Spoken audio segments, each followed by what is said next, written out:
Hello friends, good afternoon. Happy life with Mandara audio blog को मो मंदारा मैं आपन समस्त बहुत बहुत स्वागत जनाऊँ। फ्रेंड्स केमती अच्छा समस्ते ईश्वर कृपा समस्त भलरे थे सुस्थ और सुरक्षित थे बोले आशा आम भी फ्रेंड्स भलरे ही अच्छु। आज वीडियो एबे टिके डेरी रे आरंभ करछे। खरा बेले खाई पी कि बासन माजुली कहीं आज बहुत कम अच्छे मोर टे अधिका कम अच्छे से शीघ्र कम सारूँ ना खाई सारू सारू मो बासन माजेनि मत बड़ कष्ट लगे। हजबैंड भी पार्टी करते केते बड़ परिश्रम ये कला खाईदेला तो हालिया लगुचे ना कि मत हालिया लगे।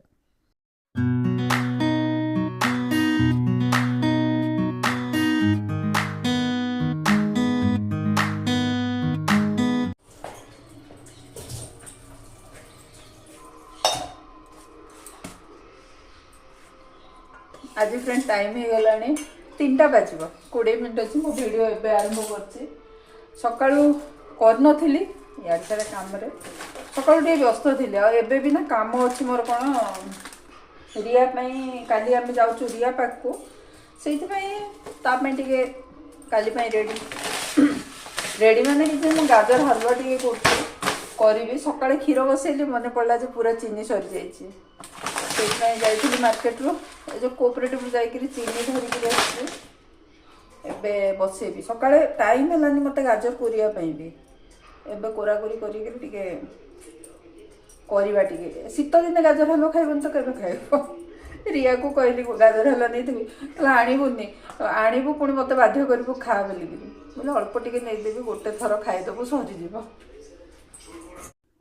काली मु जाणिक गाजर धरिकी आसती मत गाजर हलवा खावा बहुत इच्छा होता शीत दिन ही खाइब ना ना के खाइब से आज किलेटे आनी अधा किलो पाखापाखि 2-3टा रखीदे कहीं बड़ बड़ गाजर ना अधा किलो पाखापाखि कली आ क्षीर भी काली मैंने सब आनी देखो गाजर आनली क्षीर आनली सब काली सन्धार ही धरिकी आसली मत गाजर हलवा करार अच्छे कि आज देखला बेलू चीनी ना से क्यारेज देकर सीधा गली माने कम्प्लेक्स रु कोऑपरेटिव रु चीनी फिनी धरिकी आसती आ रिया कही मम्मी मो लगे आनीदेव अमूल स्प्रे तो मिललानी जो डेरी व्हाइटनर थाए ना सेटा ही मिलला आनी गोटे छोट 200 ग्राम पैकेट कि आज मुझे माने हलवा ही आनी कि आज आनी भावला बेलू ना मिललानी से छोट छोट मान जो 10 टंकिया पैकेट ना ताकू ही धरिकी केतटा आसती आ गाजर हलवा समस्ते जानते आपण मैंने भी जानते गाजर हलवा केमती करा जाए समस्त प्रोसेस टी अलग अलग थाए किए केमती करती से टिके फरक तो घर को घर नहीं ही फरक हो जाए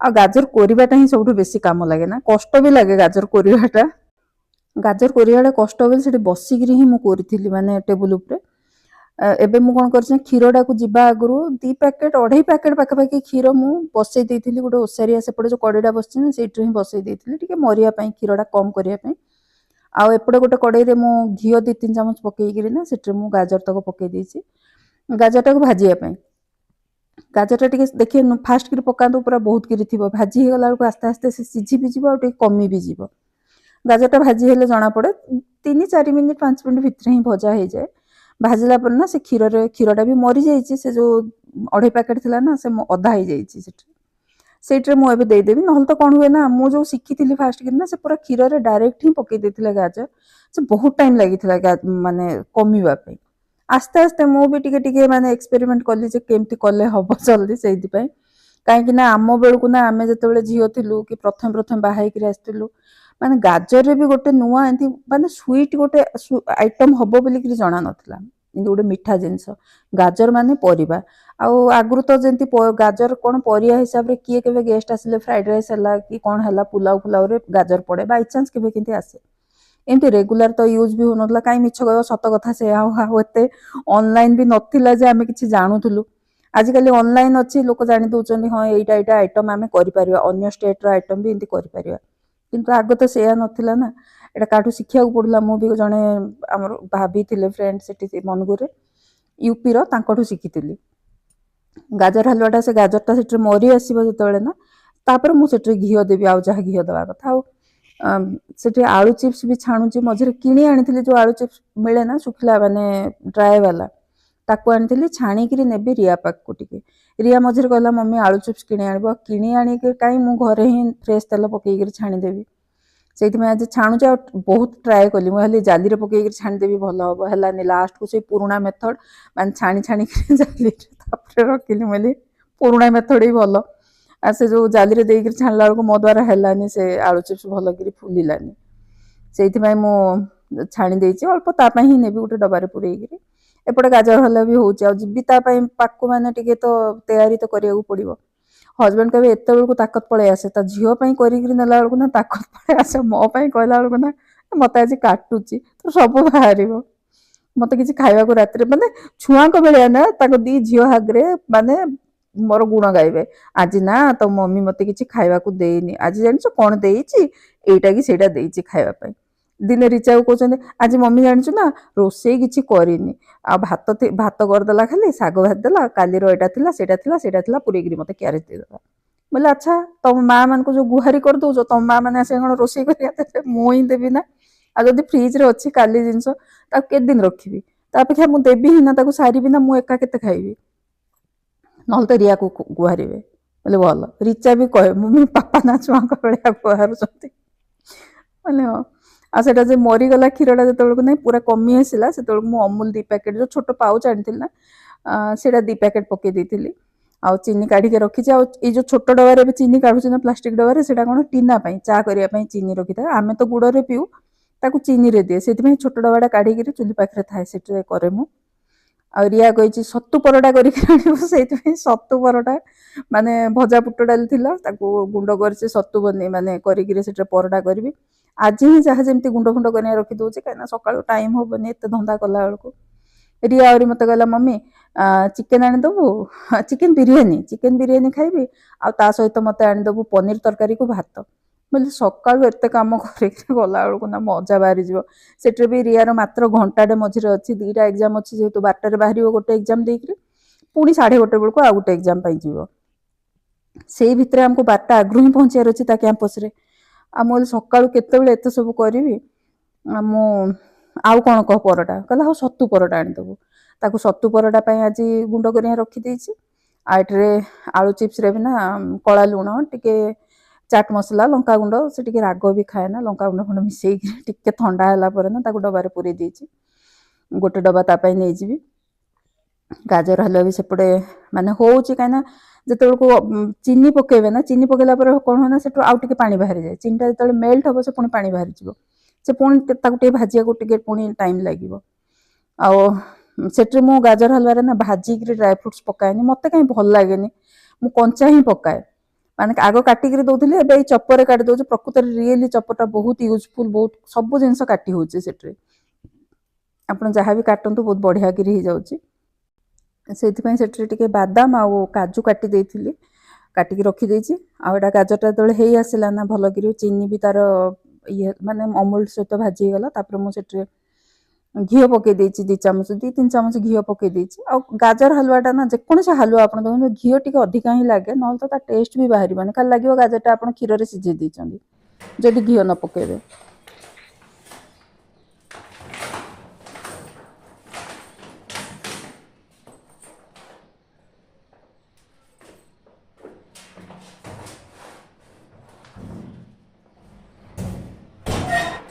ଏଇଟା ରିୟାର ଡ୍ରେସଟା, ମାନେ ଯୋଉଟା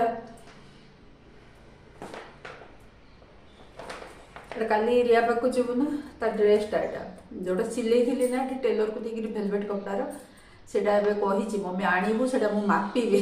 ମାନେ 2 ବର୍ଷ ହେଲା ବନା ହେଲାଣି, ହେଉଛି ନା ନାହିଁ ଦେଖିବି କିଛି, ସେଇଥିପାଇଁ କାଢ଼ିଛି ନେବା ପାଇଁ।